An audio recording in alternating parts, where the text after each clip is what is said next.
Welcome back to ECE 501B.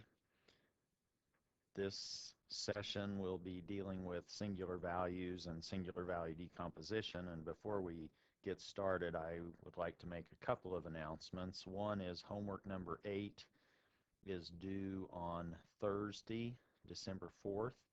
Your project will be due on that Sunday following that Thursday on the 7th of December. And just so that you're aware of what's coming up eventually is our final exam on Monday the 15th of December from 3:30 to 5:30, meaning you'll have to arrive 30 minutes before you normally arrive on Monday and Wednesday for class.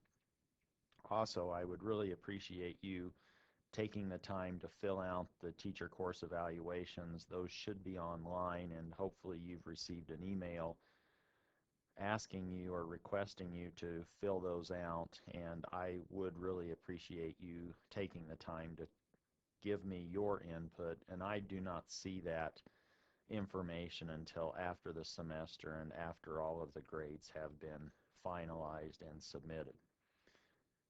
Today, what I would like to cover, we'll first start off with a review of the singular values of a linear map, which we finished up last time that we were together, and then we will introduce the singular value decomposition through the theorem 746. And once we've looked at that theorem, then we will, and sort of verified where that's coming from, we will actually apply the singular value decomposition to a matrix, not just a linear map, but we'll do it with a matrix. And the singular value decomposition, when we perform that operation on a matrix, allows us to immediately identify or obtain the 4 fundamental subspaces of a matrix A.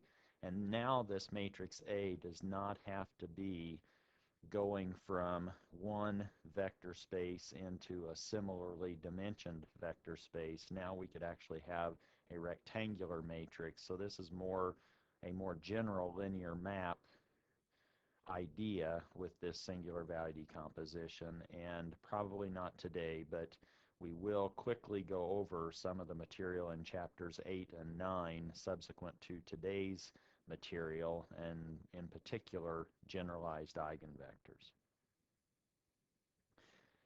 As a review, last time we had this linear map T that was 4-dimensional, or we were operating on 4 coordinates, and it really only populated the output, only populated 3 of those 4 coordinates, which sort of indicates that you're going to get a 0 eigenvalue at least. The matrix representation of that linear map was the top row of all zeros. The second row had 3 and only 3 in the first column.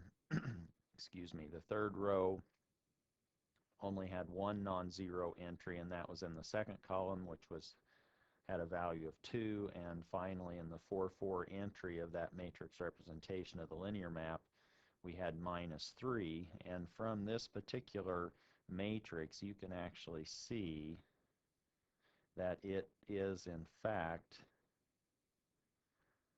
block triangular, and in fact, that top block has 3 repeated eigenvalues at a value of 0, and we have another eigenvalue at -3. The eigenvalues then, distinct eigenvalues in the matrix A, which I'm referring to as the matrix representation of T, I'm just calling it a matrix A, we have 2 distinct eigenvalues, 0 and -3, whereas the eigenvalue at 0 is actually repeated 3 different times, or we have 3 of those.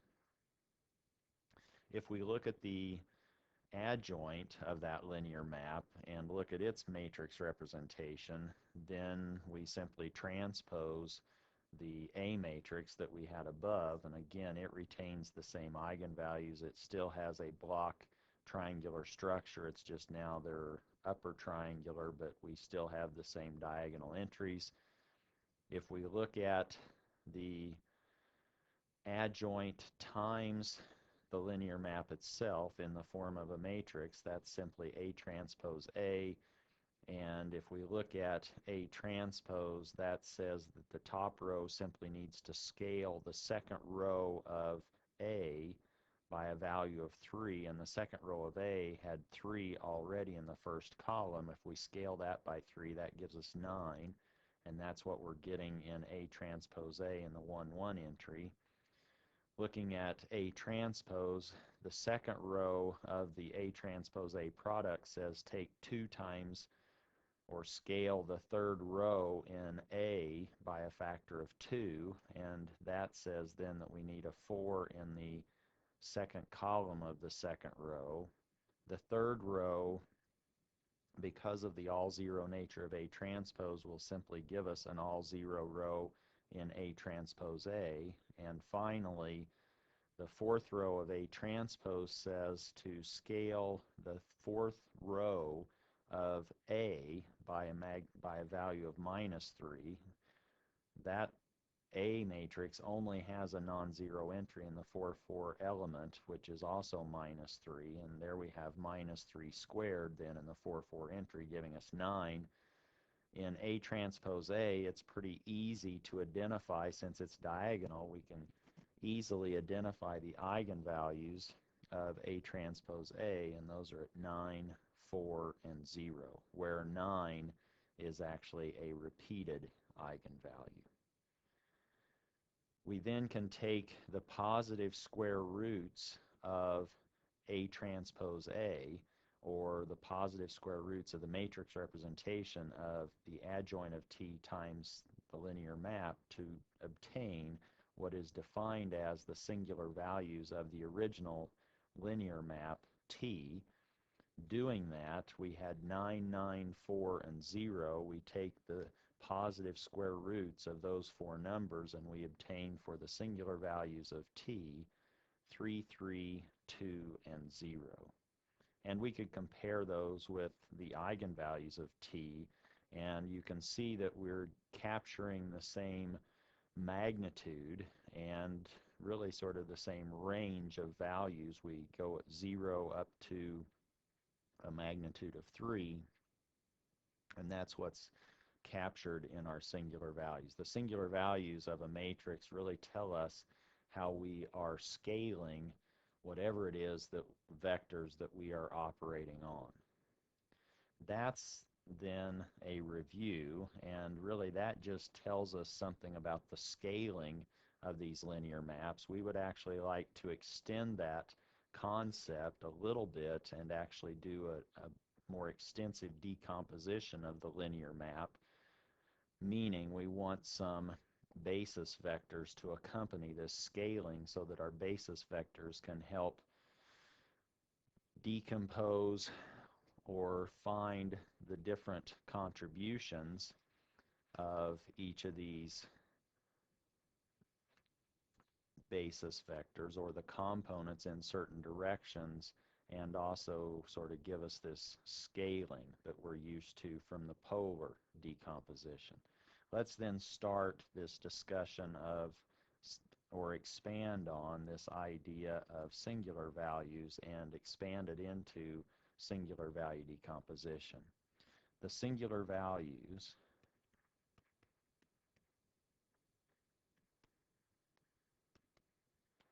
lead to a particularly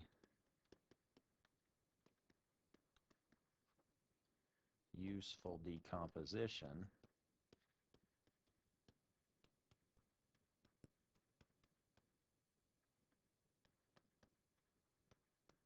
of any operator.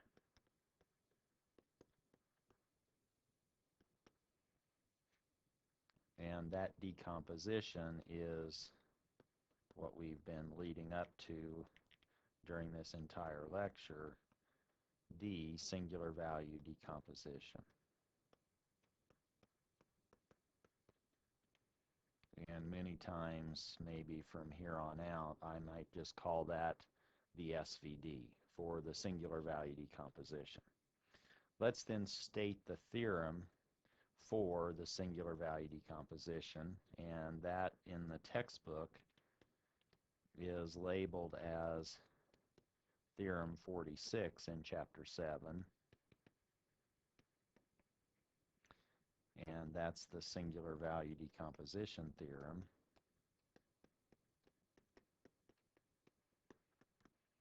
Which reads as follows. Suppose we have a linear map T. Actually, in this case, we're saying suppose we have a linear operator T,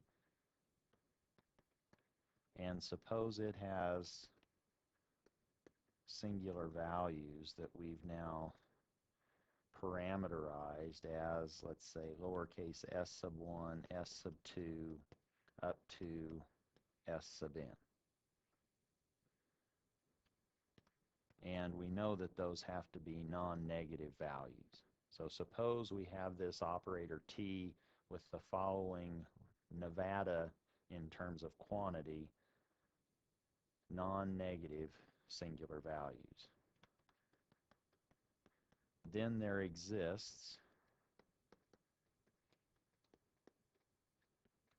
orthonormal basis, and here it's the plural. We actually have two. We have an E1, E2 up to E sub n, and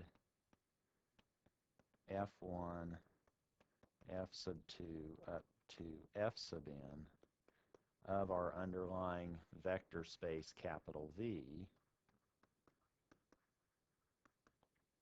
such that if we operate on a vector little v in our vector space capital V with this operator T, then we can decompose that result or output of mapping the vector V through this operator T in the following way. The first singular value, s sub 1, times another scalar where the other scalar is the inner product of the vector V with E1, where E1 is the basis vector, is the first orthonormal basis vector in the first basis list, and then that gets used to weight. So we now have two scalars that are weighting one of the other basis vectors, f sub 1. And we repeat that structure. We have s sub 2 scaling the inner product of V with E sub 2. Again, that's what component of V lies along or in the direction of E sub 2. And then that scales f sub 2. And we keep going all the way down to s sub n with scaling the inner product of V with E sub n times f sub n.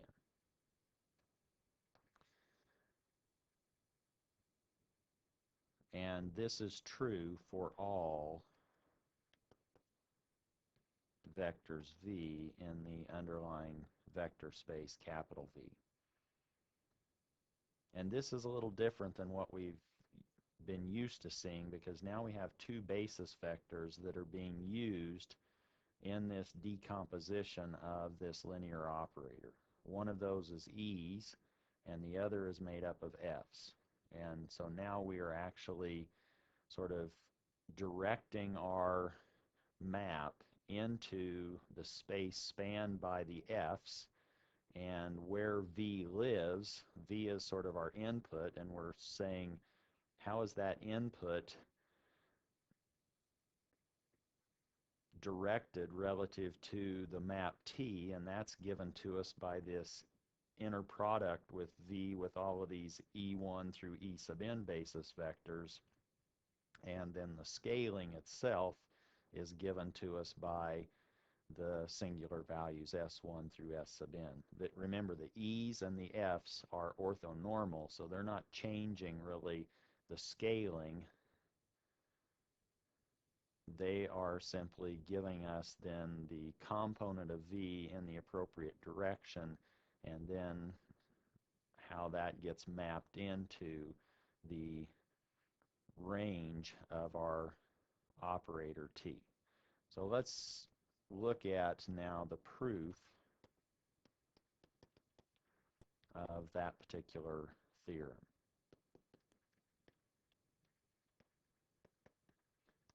From an earlier corollary, and in particular corollary 14 in chapter 7,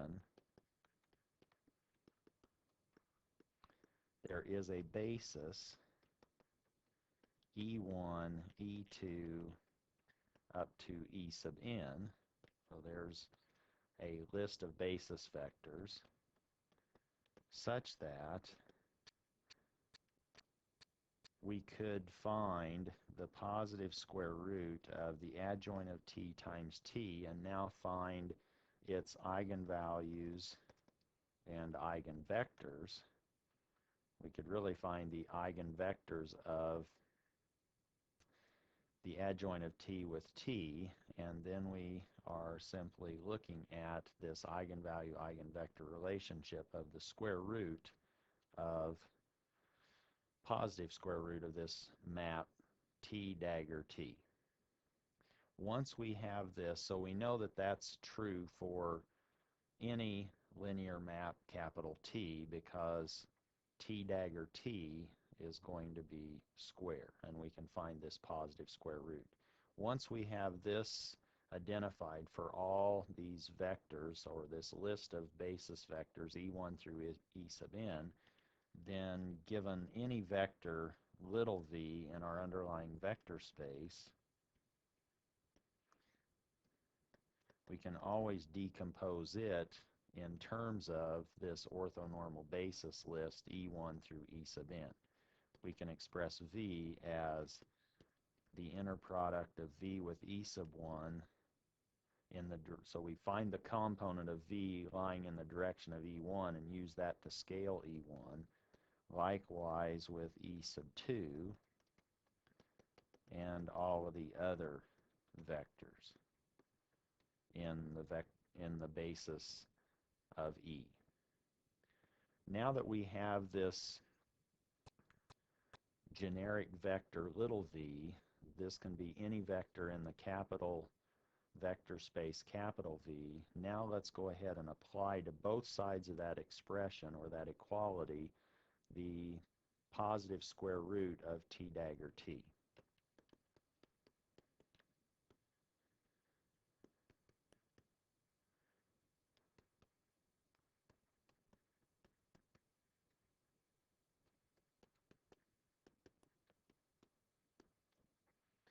Doing that, we now have the positive square root of t dagger t operating on v. And now remember, v inner product with e sub I is just a scalar, and this square root of t dagger t times e sub I, we've agreed, is going to be a scaled version of e sub I, and it will be scaled by a value of s sub I, which means the right-hand side now simplifies to the singular value s1 multiplied by another scalar, which is the inner product of v with e sub 1 times e sub 1. And we can continue with all the other terms on the right-hand side.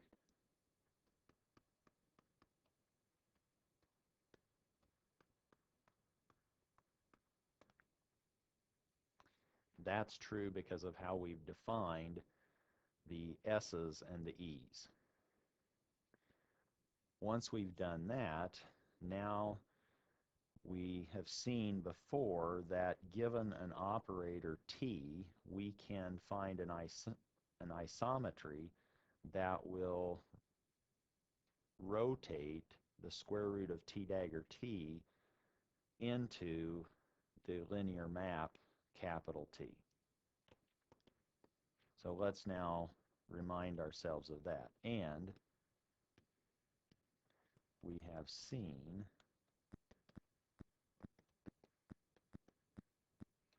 that there is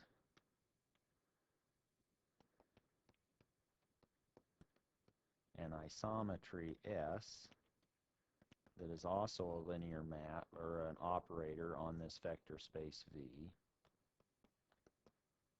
And remember, that's a norm-preserving map, such that T is equal to this isometry S times this positive square root of t dagger t. Knowing that, let's now apply that isometry to both sides of this most recent equation of the square root of t dagger t operating on v. So now let's hit it on the left, every term by this isometry s. Let's now apply the isometry s to each side of that equation, producing s square root of t dagger t v, and now that's s times s1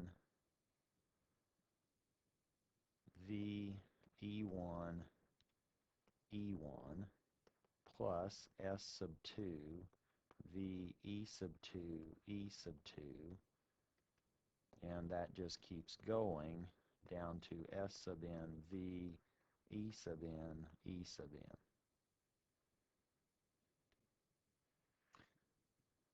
Realize that on the left we've defined S, this isometry, such that it produces, when scaling or rotating on this square root of t dagger t, that actually gives us our original map, capital T.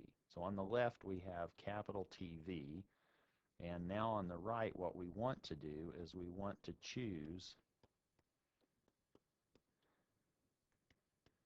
the next set of basis vectors, f1, f sub 2, up to f sub n, such that we can match up SE1, or let's say E sub I, we'll do it generically. The isometry S times E sub I is equal to F sub I, and we want that to be true, or that relationship to exist, or that's how we will define these F's, because we know that F is going to be an orthonormal set if E sub I is, if S is actually an isometry. We learned that from before. So now we are continuing to relate this one list of basis vectors, orthonormal list E sub I, to a new list F sub I. That means then, knowing that what we've identified here as the red under bracket, we can now say that TV is now equal to, and look what happens, the little s1 and the inner product of v with e sub 1, that's just a scalar, which allows it to be slid through or all the way to the left of that isometry S. We have S times E sub 1, but we've now defined that to be F1, which now allows us to say that the first term on the right in the right-hand side expression is going to be S1, VE1, and now capital S little e sub 1 we've defined to simply be F1, plus S sub 2, V E sub 2, F sub 2, and that continues to where now we have S sub n, V E sub n, inner product scaling F sub n. And that's actually the structure that we were looking for in our original theorem, Theorem 46 in Chapter 7. We said that we can find for a linear operator T, we can decompose that when it operates on a generic vector V in our vector space. We can decompose that into a linear combination of singular values, inner products, all scaling these new basis vectors, orthonormal basis vectors, F1, F2, and F sub n. That really, this particular decomposition is a very powerful decomposition, and it's almost impossible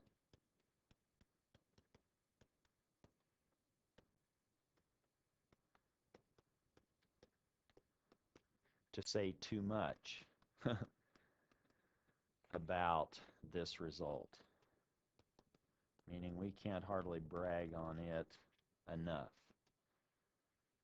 One is that this result now shows action of any operator. Think of capital T, can be written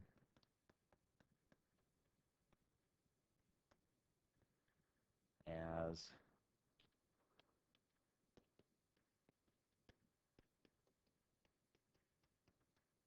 a decomposition in one basis. Think of the e's, so that now we have this v e sub I, and that's the component of the vector v in the direction of e sub I. So we have that in our operator operating on a matrix. We also have a scaling. Not only are we seeing how this vector aligns with our basis vectors e sub I, but we now scale that, each component,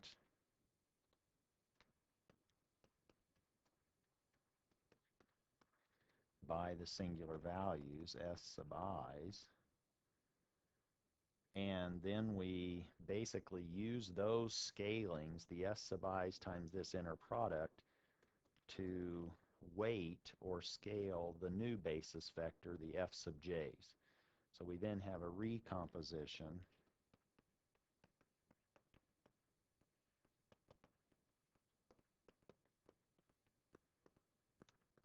in a different basis, where that different basis are the f sub j's. And those f's are really in the range of t. Now, another interesting property of this SVD, or singular value decomposition, or something that's a little bit weird, is that we usually only talk about one basis when we're dealing with an operator, but now we're actually introducing two. And that's kind of weird. So we normally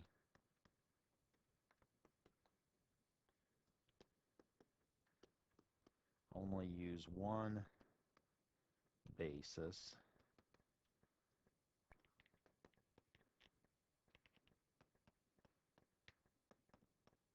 with an operator. With this decomposition, or here, we have two. We have an input basis. You could think of that as the e's. And an output basis, which are the f's.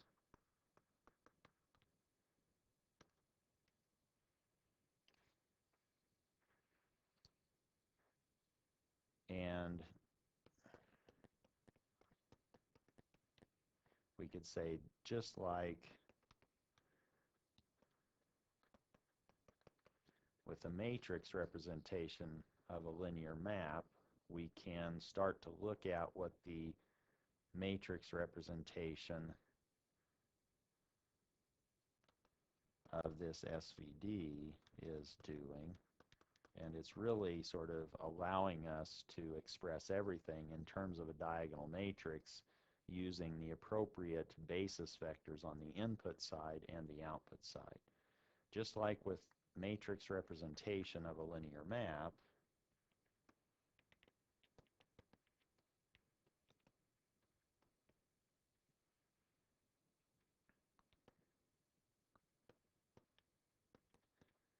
we can start to ask, what does the matrix representation of T with the input basis list of E's and output basis vectors F's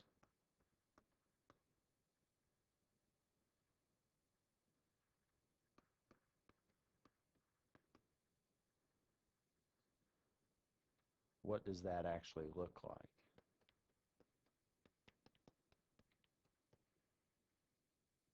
That actually, as I said, looks like this diagonal matrix where all the entries on the diagonal are our scaling values, which are the singular values, and everything else is zeros, so that we're now mapping or we're scaling in the output direction an F1 with S1, an F sub 2 with S sub 2, etc., down to F sub n, and we're directing the input V, let's say, through these input basis vectors E1, E2, and that's sort of this inner product with E1 and V, or E2 and V, that gets scaled by S1 and S2.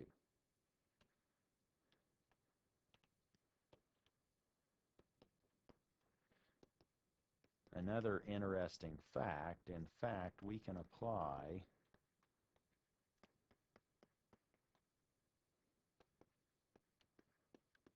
this singular value decomposition idea to generic linear maps T, where we're now mapping from some input vector space V to some output vector space W.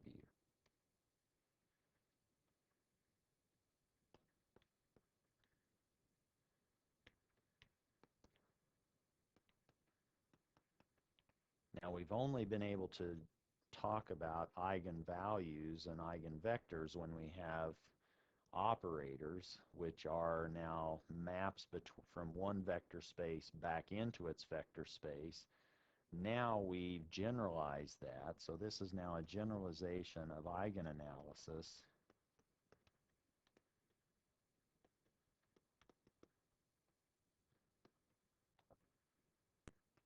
to more general maps or generic maps. And in fact, now instead of square matrices associated with operators, we can now be thinking of rectangular matrices.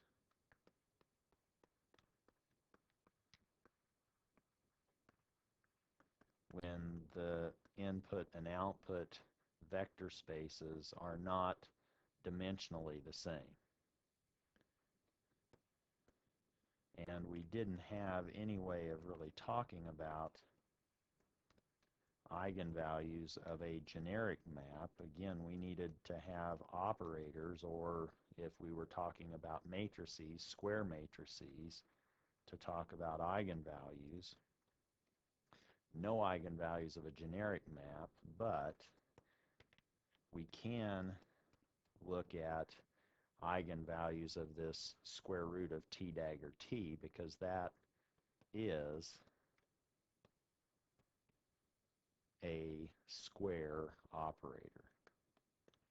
So this square root of t dagger t as an operator, that does have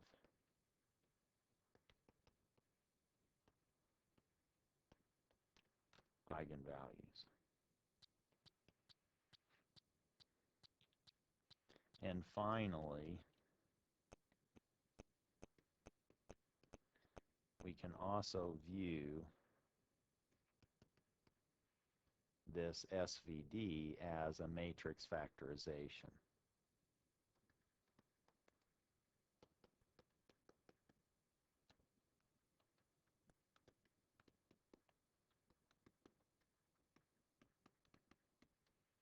Where the matrix factorization, now we're saying T now is a matrix. So we're sort of overusing this variable capital T, but if that's a matrix, we can actually find its singular value decomposition in terms of three other matrices, U, sigma, and V, where it's now given to us in terms of our singular value decomposition factorization as U, sigma, V transpose. And if you did this in MATLAB a singular value decomposition of a given matrix, you could say I want the S matrix, the U matrix, the sigma matrix, and the V matrix. Now those, even though they may be lowercase, those can be large matrices. I want those to correspond to the SVD of some matrix capital T. And again, the matrix capital T does not have to be square. Let's look at an example of that in terms of a matrix.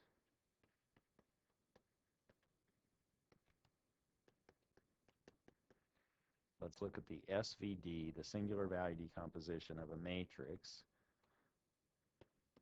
Just for illustration purposes, let's say this A matrix is 3 rows tall and in fact let's make it 4 columns wide, and each of those elements are real. This is now a 3 by 4 real matrix, the matrix A. So let's just define a matrix A to have these entries in this 3 by 4 representation. From this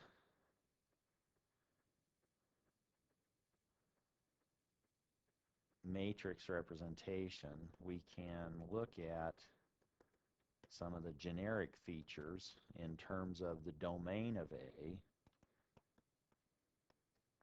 is 4-dimensional. It lives in R4, meaning the vectors that now are viewed as the inputs to A. So if we now said AX, where X is the input to this linear map or this matrix A, then X would in fact be a 4 vector or live in R4. And the codomain of A, and we're doing this to illustrate that A doesn't have to be square. Now the outputs, or the output, is a 3 vector. In terms of the singular value decomposition, this A matrix we said was U sigma V transpose. And the way that this singular value decomposition is created, the U and the V are made up of orthonormal vectors, or their columns are. And so U is a matrix made up of orthonormal vectors. V has orthonormal rows. V as a matrix has orthonormal vectors for columns, so that V transpose's rows are orthonormal. So this is made up of orthonormal vectors. And if A is a 3 by 4 matrix, then we'll start to show the dimensions of all of these, but sigma is a nice matrix in that the only non-zero values are along the diagonal of this sigma matrix, where sigma may not be square. But this is now, sigma is a diagonal matrix, and along the diagonal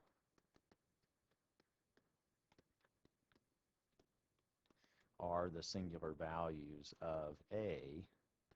And please note that sigma is not necessarily square.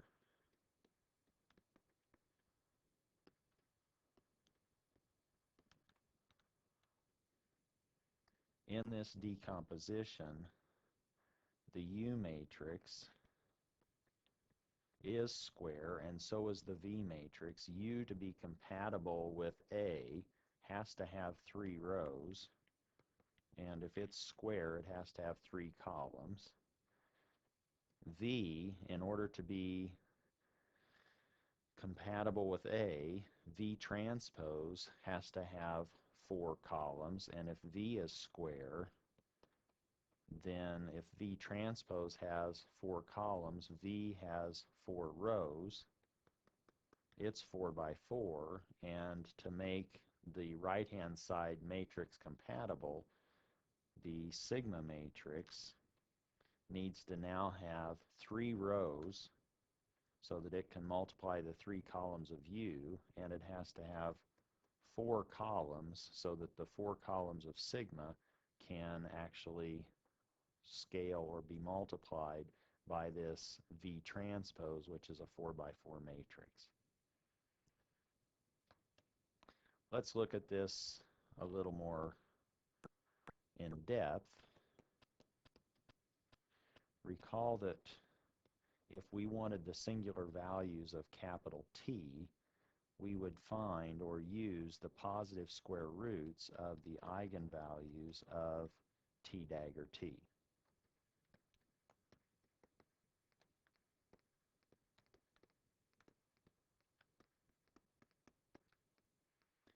In our case, if we now have this A matrix that we've defined above, if we now look at A transpose A, or A, let's say, adjoint of A times A, that's for a real vector space, that's A transpose A. If we were to perform that multiplication, our first column becomes 2, minus 1, 1, 3. Our second column is minus 1, 2, 1, 0. Our third column is 1, 1, 2, 3. And our fourth column is 3, 0, 3, 6. And I hope it's clear that on either side of the diagonal, if you transpose it, you're going to see that A transpose A is in fact symmetric. We can now compute the eigenvalues of A transpose A. In this case, in no particular order, it's 3, 9, 0, and 0, which if we now wanted to find the singular values of A,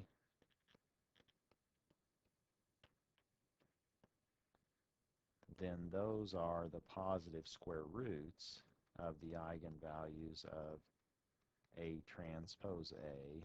And if we now take the square root of those terms, now let's order them from largest to smallest. We now have the square root of 9, which is 3. We have the square root of 3, which is the square root of 3, an irrational number. And then we have the square root of 0 and the square root of 0. So we now have singular values of 3, square root of 3, and 0. If we now want to put those singular values into our sigma matrix, convention is that we start with the largest singular value and go down to 0. Again, singular values are non-negative. The largest singular value was 3, and we said that sigma, this matrix, was 3 rows tall and 4 columns wide. That's what we're working with for sigma. So on the diagonal, in the first column, we have 3. In the second column, we need the square root of 3 in the 2, 2 entry. Again, the diagonal is going to have indices that are equal. And then in the 3, 3 entry, we have 0, and that's as big as we need to go in row dimensions, but for completion of sigma, since there's no more diagonal entry, that's now a 3, 4 entry, the last entry in that. It's now to give us our 4 rows, and what we typically do is we can partition this sigma matrix into parts based on which pieces now in sigma are associated with non-zero singular values. We have two of those, so that now tells us we need to identify this 2 by 2 submatrix, and once we've identified that, that partitions the entire sigma matrix into 4 different parts. And we could now label that as sigma bar. Now sigma bar is square and it's diagonal. Everything else in this sigma matrix is a submatrix of all zeros, and again, this is now a 3 by 4 matrix where the sigma bar is a square matrix that's 2 by 2, and sigma bar is actually 300 square root of 3 in terms of numerical values. If we computed the singular value decomposition, we would find that the U matrix, as we said, is 3 by 3, and its columns will need to be orthonormal, which means that the inner product of any of these columns with each other will give us 0, and the inner product of a column with itself will give us 1.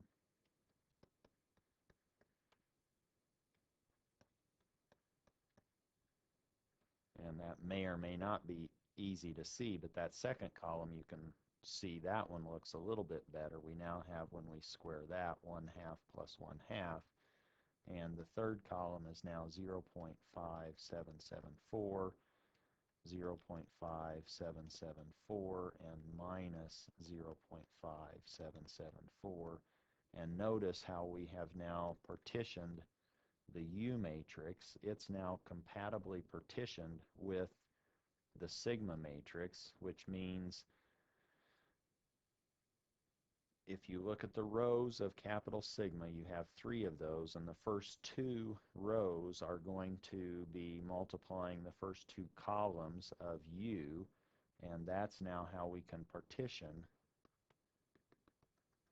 capital U into 2 pieces where U1 and U sub 2 are sized such that U sub 1 has 3 rows, but it's only 2 wide, and U sub 2 is likewise 3 rows tall and 1 column wide. And if we look at this, we can see, or we will learn, or accept for now, and it will become a little bit more clear as you use this, that the span of U sub 1, which are the columns associated with the non-zero singular values, the span of those orthonormal vectors actually span the columns of our original matrix A. Remember, A had a singular value decomposition of U sigma V transpose. The last thing to come out of that decomposition are the U's, and so the first 2 columns in capital U are spanning all of the range space of our original matrix A.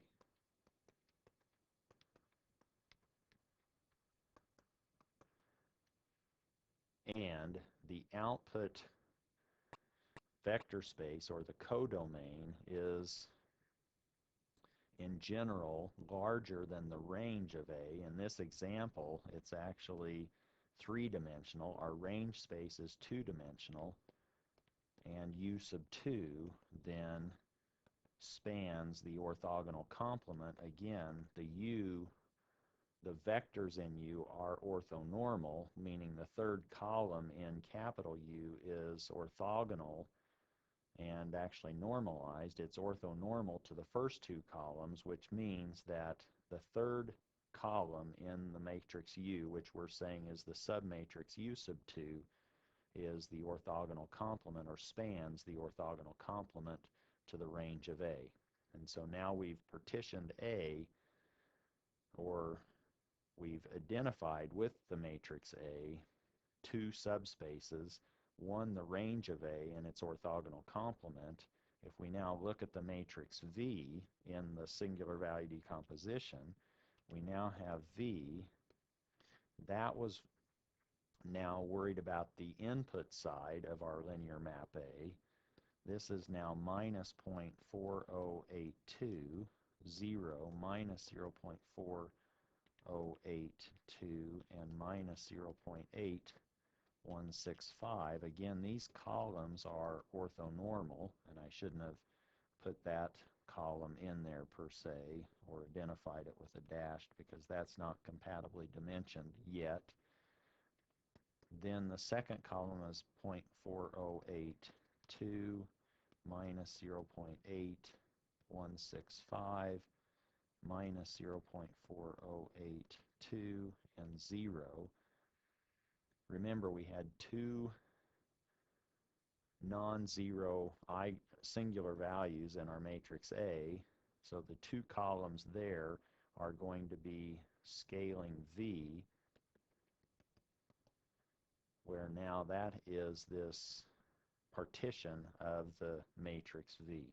And we have minus 0.7071, minus 0.5571, 0.4082, and 0.1494, minus 0.4082, 0.1494, minus 0.7071, and 0.5571. Now, you may not need to write all of those down, but you can pause it and put them down more cleanly in your notes. But notice now that we have block partitioned V, the matrix V, into two pieces based on the number of non-zero singular values, where now V1 has 4 rows and 2 columns.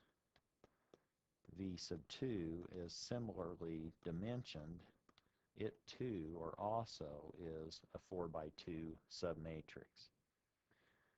Now, remembering that these columns of U and V, these matrices, are orthonormal, which allows us to make some observations. If we looked at the product of U with its transpose, because of the orthonormal nature of the columns of U, that's going to produce the identity matrix that's 3 by 3. Likewise, if we look at V transpose V, that's 4 by 4 in terms of an identity matrix.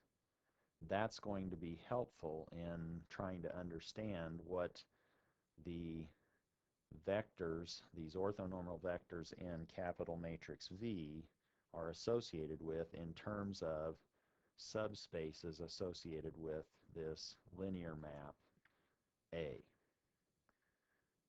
Meaning, suppose now that we look at the matrix A and its singular value decomposition written in its submatrix partitioned form. We have U sigma V transpose, but remember we had U1 and U sub 2. Then we had the sigma matrix.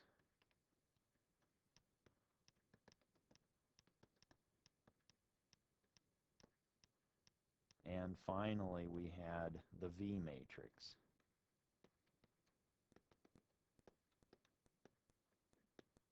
And there is now our U sigma V transpose. To keep track of what this actually provides, if we now operate on the right-hand side of this equation on both sides by the matrix V, on the far right, we will have this matrix product of V transpose V. And that's just the identity matrix, and that now vanishes. So if we now say that we are going to take A times V, that's going to equal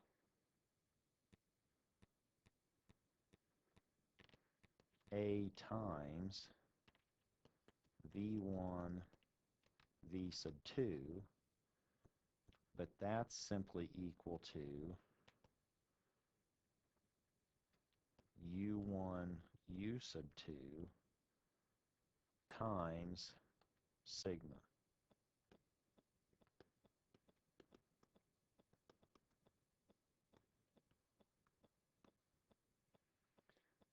But if we look at what happens on the right-hand side here with U and sigma, we have in the, let's just now do it relative to the U matrix, we now have U1 times U sub 2 times 0. That's from the first sort of block partition in the sigma matrix.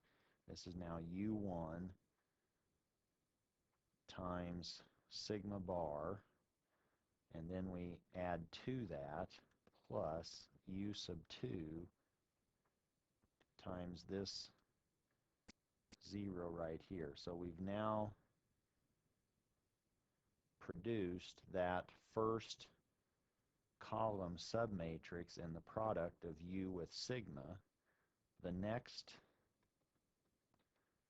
submatrix partition is going to be generated by using this rightmost submatrix of zeros scaling U1 and U2, so that we now have U1 times 0 plus U sub 2 times 0.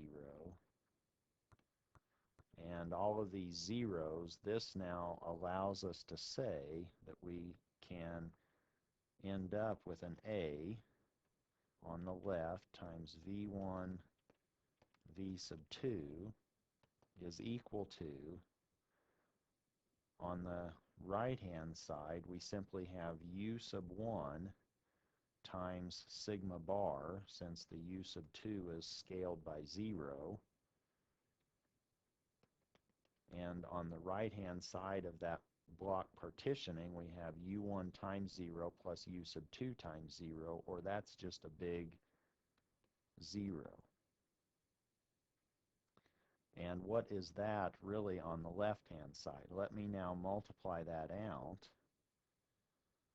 or push that A inside the partition, so that we now have A times V1, and we also have A times V sub 2, which, if we compare the two pieces, we have this piece equaling 0, and the left piece, AV1, being some non-zero combination of the columns of U sub 1, and that's going to map us into the range space of A. But V sub 2, that submatrix, all the vectors in there, all the column vectors in V sub 2 are orthonormal, but now you can see that every one of those columns produces the 0 vector. And vectors in V2 that produce the 0 vector, those must be then in the null space of our original map A. And we can look at some of these dimensions. If you look at this, A was, remind me again what A was. A was a 3 by 4 matrix. U was 3 by 3, and V was 4 by 4. We also had two non-zero singular values, meaning this AV sub 1 is 3 rows tall, and V sub 1 is 2 columns wide. This is now 2 columns. AV sub 2, A is 3 columns, or 3 rows tall, 4 columns wide. V sub 2 is 4 rows tall and 2 columns wide. This is also 2 columns in that 0 submatrix, and the row dimension on both of those is 3. So that now we can say that AV1 is equal to U1 sigma bar, which belongs to a 3 by 2 matrix. AV sub 2 is 0, but that now has 3 rows and 2 columns, and as we said before, the vectors in V sub 2 all get mapped to the 0 vector, which is really another way of saying they span, the columns in the submatrix V sub 2 span the null space of our original matrix A, and the columns in V1 are orthonormal to that, or are orthogonal to the columns in V sub 2, which means that then the span of the columns in V1 give us our fourth subspace, which is the orthogonal complement to the null space of A. And that's a big deal now that we have the singular value decomposition. We can then say that therefore, in general,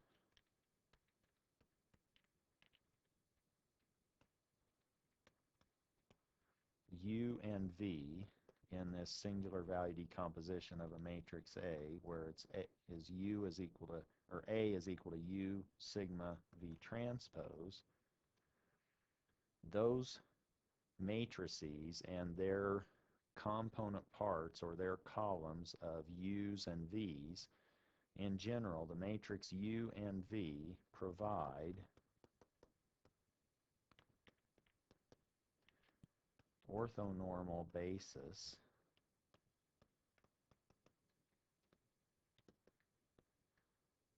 for the four. Maybe I'll put that on its own line and try to brighten it up a little bit because it's very important.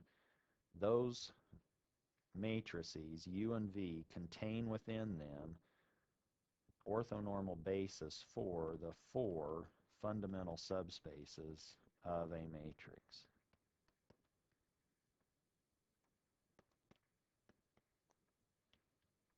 Wanting to say super, but it's sub. So now four fundamental subspaces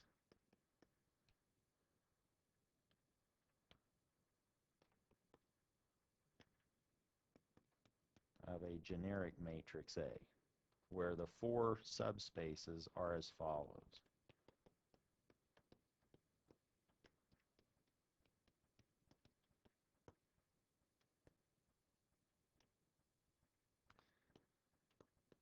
If somebody wants to know, can you give me an orthonormal basis for the range of A, you perform the singular value decomposition, you find the non-zero singular values, you identify the submatrix in U that has the number of columns equal to the number of non-zero singular values, and the span of those columns give you the span of the range space of A.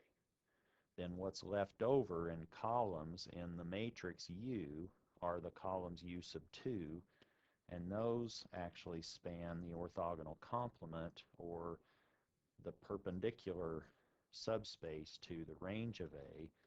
Those are spanned by U sub 2. Then we have the other two subspaces for the four fundamental subspaces on the input side, and there we start with the columns in V that are annihilating or are annihilated by the operator A, or they're in the null space of A, and those we identify as the span of V sub 2, and V sub 2 again can be identified once you know the number of columns in A and the number of non-zero singular values in A. You can then do this subtraction and find how many columns are in V sub 2. Because of the orthonormal nature of the columns in V, then the remaining columns that are creating V sub 1 span the orthogonal complement to the null space of A, or null space of A perp, are spanned by the columns, the orthonormal columns making up capital V sub 1 as a matrix. let's just examine this a little bit or get a feel for how these dimensions play out. Suppose that somebody gives you an A matrix now that is 2 by 4, and they tell you that the singular values of A are 2. Well, maybe what I should ask is, how many possible non-zero singular values of A do you have? The most you can have is determined by the minimal number of rows or columns. In this particular matrix A, it has 2 rows and 4 columns. The most non-zero singular values you could have is 2. That's the most you could have. And let's just say that we do have 2 non-zero singular values. We could have 1 non-zero singular value, or we could have 0 non-zero singular values. But we can't have 3. We can't have 4. We can only have at most 2 non-zero singular values. And the number of non-zero singular values actually tells you something about the matrix A. It actually tells you the rank of A. The rank of A is 2, and the rank of a matrix is really telling you something about the number of linearly independent rows or the number of linearly independent columns in that matrix. If we know the rank of A is 2, then we know that we have 2 linearly independent rows in A, and we have 2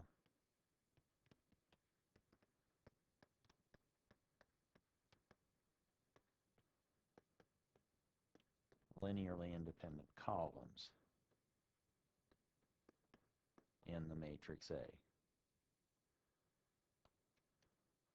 We also know something about the dimensions. Here maybe I shouldn't have picked 2 and 4, because now the dimension of the null space of A is now actually equal to the number of columns that you have, 4, minus the number of, or the rank of A, so that you now have a dimension of the null space of A is equal to 2, where we had the columns of A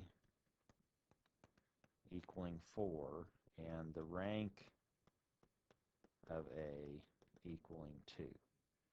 And these now are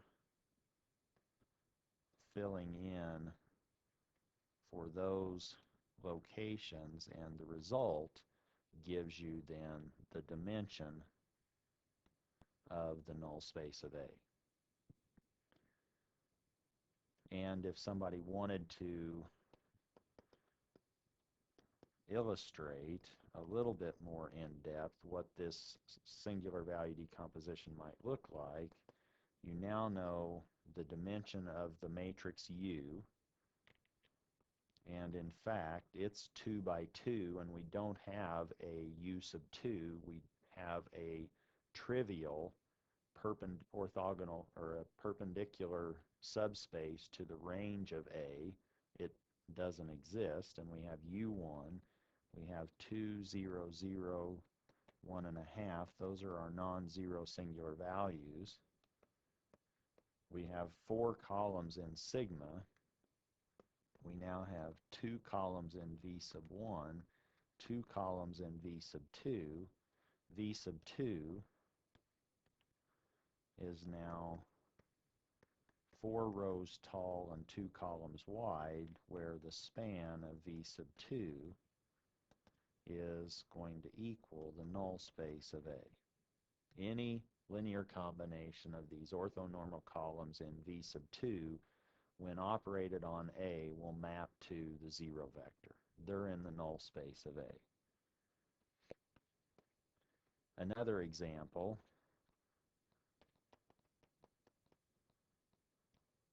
suppose that we have some matrix B that's now 3 by 2. And suppose that somebody says, oh, sigma 1 is now 4, and sigma sub 2 is now 3. And I hope it's clear that the most we could have for non-zero singular values, we wouldn't have to have 2, but that's the most we can have. From this, we can say that the rank of B is 2. We have 2 linearly independent rows, 2 linearly independent columns. And if somebody said, oh, B now looks like U sigma V transpose, somebody could actually diagram out very specifically what sigma looks like. It now has to be compatible dimensionally with the B matrix itself, and on the diagonal, ordered from largest to smallest, are our singular values, and it now looks like 4, 0, 0, 3, 0, 0. And what is this U matrix? U matrix now is a U sub 1, U sub 2. The U matrix is 3 by 3, but we only have 2 non-zero singular values. This is now 2 wide, or 2 columns wide. This is 1 column wide, and we have 3 rows for U sub 1, and V as a matrix is just V sub 1. It's now 2 by 2. We do not have a null space of that matrix, so that V sub 2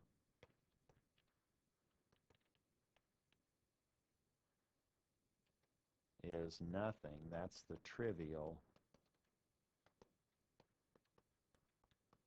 null space. And if somebody wanted to maybe create a vector, we could go into MATLAB, not a vector, but a matrix. Before class actually started, I decided to go ahead and create such a matrix B.